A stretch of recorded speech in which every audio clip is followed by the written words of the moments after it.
السلام علیکم ورحمۃ اللہ تعالی وبرکاتہ۔ ناظرین کرام، آج سے انشاءاللہ تعالی ہم فاطمۃ الزہرا رضی اللہ تعالی عنہا کے زندگی کے حالات و مناقب بیان کریں گے۔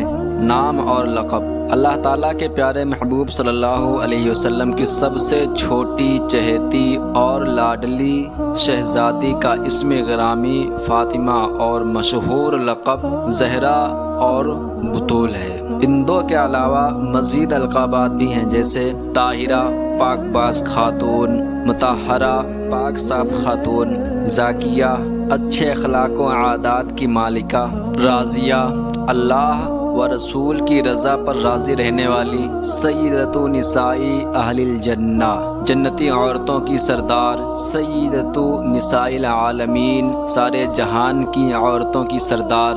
کنیت: حضرت فاطمۃ الزہرا رضی اللہ تعالی عنہا کی کنیت ام محمد ہے۔ فاطمہ کا معنی: فاطمہ فتم سے ہے جس کا معنی ہے روکنا اور چھڑانا۔ فاطمہ کا معنی ہوا روکنے والی، چھڑانے والی۔ سید اعلیٰ حضرت رحمۃ اللہ علیہ فرماتے ہیں، نام حضرت زہرا رضی اللہ تعالی عنہا کا ہے فاطمہ، چھڑانے والی، آتش جہنم سے نجات دینے والی۔ فاطمہ نام رکھنے کی وجہ: حضرت عبداللہ بن مسعود رضی اللہ تعالی عنہ سے روایت ہے، رسول اللہ صلی اللہ علیہ وسلم نے ارشاد فرمایا، ان کا نام فاطمہ اس لیے ہوا کہ اللہ عز و جل نے انہیں اور ان کی نسل کو روز قیامت آگ سے محفوظ فرما دیا۔ زہرا و بطول لقب کی وجہ تسمیہ: حکیم الامت مفتی احمد یار خان نعیمی رحمۃ اللہ علیہ فرماتے ہیں، آپ رضی اللہ تعالی عنہ کا لقب زہرا ہے۔ زہرا بمعنی کلی ہے۔ آپ رضی اللہ تعالی عنہ جنت کی کلی ہے، حتیٰ کہ آپ رضی اللہ تعالی عنہ کو کبھی حیض نہیں آیا۔ آپ رضی اللہ تعالی عنہ کے جسم سے جنت کی خوشبو آتی تھی، جسے حضور صلی اللہ علیہ وسلم سونگھا کرتے تھے۔ آپ رضی اللہ تعالی عنہ کا لقب بطول بھی ہے۔ بطول کے معنی ہے منقطع ہونا، کٹ جانا۔ چونکہ آپ رضی اللہ تعالی عنہ دنیا میں رہتے ہوئے بھی دنیا سے الگ تھی، اسی لیے بطول لقب ہوا۔ بطول و فاطمہ زہرا لقب اس واسطے پایا، بطول و فاطمہ زہرا لقب اس واسطے پایا کہ دنیا میں رہیں اور دیں پتہ جنت کی نگہت کا، کہ دنیا میں رہیں اور دیں پتہ جنت کی نگہت کا۔ ولادت مبارک: ابو عبداللہ محمد بن سعد بصری رحمۃ اللہ علیہ فرماتے ہیں، حضرت فاطمۃ الزہرا رضی اللہ تعالی عنہا کی ولادت باسعادت نبی اکرم صلی اللہ علیہ وسلم کے اعلان نبوت سے 5 سال قبل ان دنوں ہوئی جب قریش مکہ خانہ کعبہ کی تعمیر میں مصروف تھے۔ والد محترم کی طرف سے نسب: فاطمہ رضی اللہ تعالی عنہا بنت محمد صلی اللہ علیہ وسلم بن عبداللہ رضی اللہ تعالی عنہ بن عبد المطلب بن ہاشم بن عبد مناف بن قصی بن کلاب بن مرہ بن کعب بن لوی۔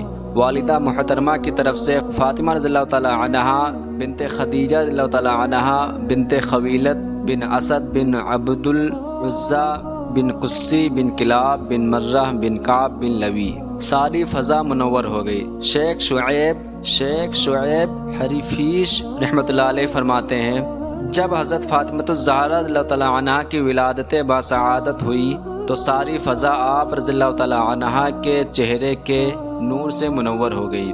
مبارک صورت: حضرت انس بن مالک رضی اللہ تعالی عنہ نے اپنی والدہ سے حضرت فاطمۃ الزہرا رضی اللہ تعالی عنہا کے بارے میں پوچھا تو انہوں نے فرمایا، کانت کالقمری لیلۃ البدری، وہ 14ویں رات کے چاند کی طرح تھی۔ اب الشمسی کفرا غماما اذا خرج من السحابی، یا سورج کی طرح جو بادلوں سے نکلتے وقت گھٹا کو چھپا دے۔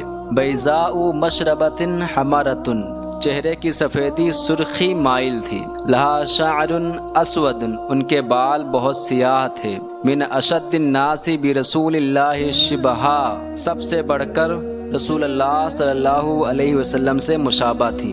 رسول اللہ کی جیتی جاگتی تصویر کو دیکھا، کیا نظارہ جن آنکھوں نے تفسیر نبوت کا۔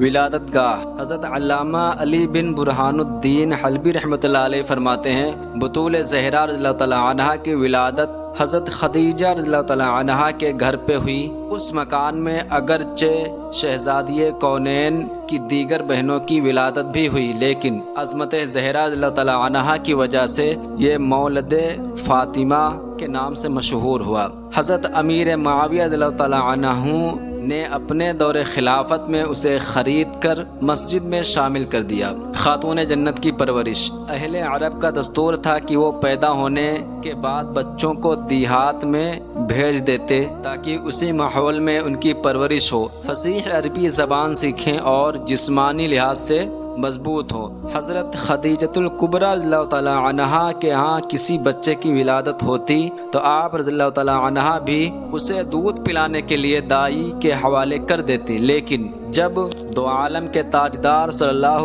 علیہ وسلم کی لاڈلی شہزادی حضرت فاطمہ الزہرا رضی اللہ تعالی عنہا کی ولادت مبارکہ ہوئی تو انہیں کسی دائی کے حوالے نہیں کیا بلکہ اپنے بابرکت دودھ سے ان کی پرورش فرمائی۔ حضرت فاطمہ الزہرا رضی اللہ تعالی عنہا کا بچپن اپنی والدہ ماجدہ حضرت خدیجۃ الکبریٰ رضی اللہ تعالی عنہا کے زیر سایہ گزرا، اور جب بعثت کے 10ویں برس ماں کی آغوش سے جدائی ہوئی تو اس کے بعد ان کا گہوارے تربیت صرف نبی اکرم صلی اللہ علیہ وسلم کا سایہ رحمت تھا۔